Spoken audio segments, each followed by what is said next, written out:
Since we're getting a second movie, what about a second Simpsons hit and run? Oh, a second Simpsons hit and run. Woo! That would certainly be a treat. I don't know. Again, speaking out of turn, I think the original game is coming back in some form. So Another re-release? Or Yeah. not. Or not. The Simpsons Hit and Run has been out for almost 23 years, and recently, on the 14th of August 2026, The Simpsons creator, Matt Groening, has seemingly hinted at The Simpsons Hit and Run coming back in some form, which it doesn't sound like he was supposed to. Matt Selman, the current showrunner, has immediately shut down Matt Groening's statement, which you would probably do if something spilled that wasn't supposed to. Now, a remake of the game for current platforms would be fantastic. However, in this video I won't be focusing on the existing game we have, but instead the music of it. The potential slip up of the game's return had me thinking, well, I wonder if the original music files are still out there somewhere. As we've had 2 pre-release builds leak, one actually being on the 1st of August 2026, as well as assets used by the press for coverage of the game also leak. So it's not a crazy thought to have. Now, you might be thinking, well, the music's already in the game, so why even mention that? And there's a very good reason I'm doing so.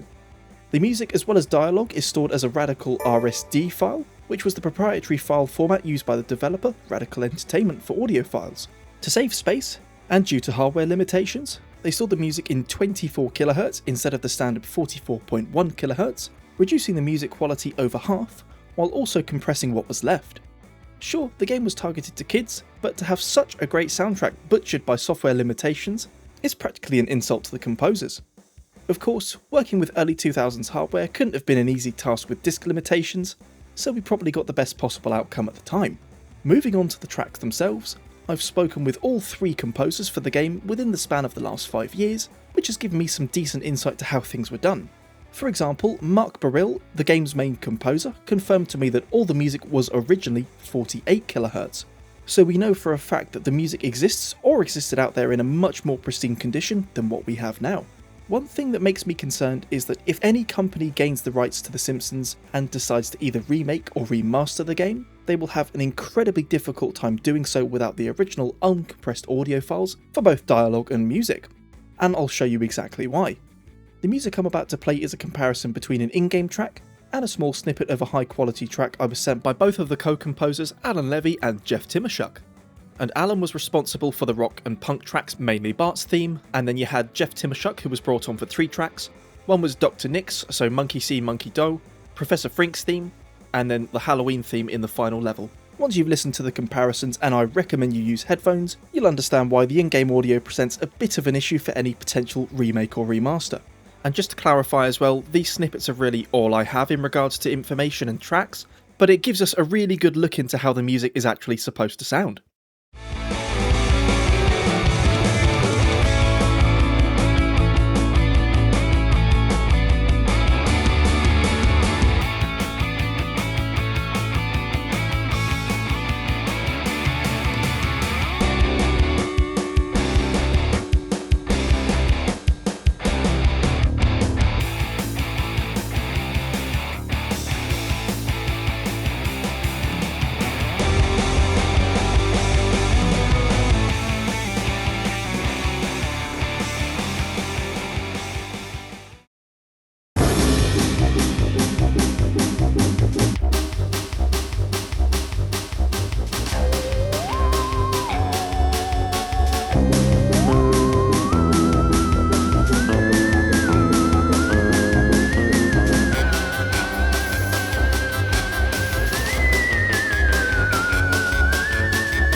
Listening to the comparison, you can hear how muffled 24 kHz sounds, while 44.1 kHz sounds more clear.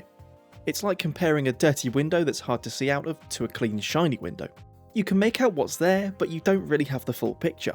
It's a night and day difference when you listen to the comparison, and without these tracks to compare, we would have no idea as to what we're missing out on. Following on from that, it seems that the likelihood for a Simpsons Hit and Run remake or remaster is the highest it's ever been. If it comes back to modern day platforms, the game will need to be crafted either from the ground up for a full-blown remake, or the original game will have to be delicately remastered, which would require the original source code from 2003. Hopefully the source audio is stored somewhere safely alongside any original assets, if anything archived has survived, well, 23 years.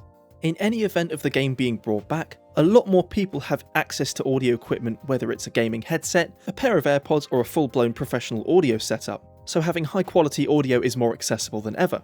And with that, the audio standards are much higher than playing a game off the family CRT in 2003. Now, the real purpose of this video is just to bring attention to the low audio quality of such an important piece of licensed gaming history, and to have these tracks in their original form would just be fantastic. I mean, if anyone who's watching this video knows something about the tracks, do feel free to reach out. Thank you guys so much for watching, and I'll see you all in the next one.